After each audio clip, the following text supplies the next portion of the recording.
২০২৬ সালের শীত যেন লুকোচুরি খেলছে। কখনো হাড় কাঁপানো ঠান্ডা, আবার কখনো কড়া রোদে বসন্তের আগাম ছোঁয়া। আবহাওয়ার এই অস্থির আচরণে সাধারণ মানুষের মতোই বিভ্রান্ত জনপ্রিয় অভিনেত্রী আসনা হাবিব ভাবনাও।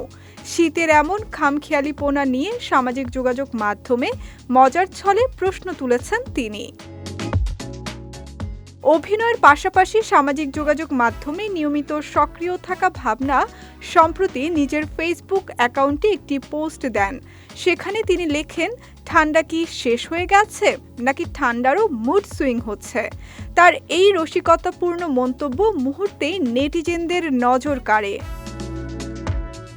ভাবনার পোস্টের মন্তব্য ঘর ভরে ওঠে নানা ধরনের মজার ও কৌতূহলী প্রতিক্রিয়ায়।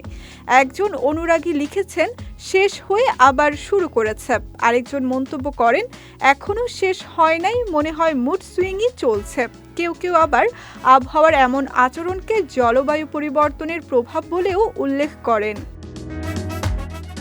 নাটক ও চলচ্চিত্র দুই মাধ্যমেই সমানভাবে ব্যস্ত সময় পার করছেন আসনা হাবিব ভাবনা।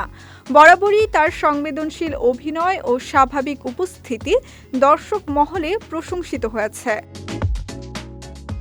অভিনয়ের বাইরেও সমসাময়িক নানা বিষয় নিয়ে সামাজিক যোগাযোগ মাধ্যমে ভাবনার খোলামেলা মন্তব্য ভক্তদের মাঝে বাড়তি আগ্রহ তৈরি করে। কখনো ব্যক্তিগত অনুভূতি, কখনো সামাজিক বাস্তবতা, সব মিলিয়ে তার পোস্টগুলো প্রায়ই আলোচনার জন্ম দেয়। ঠান্ডা নিয়ে করা এই প্রশ্ন তার ব্যতিক্রম নয়।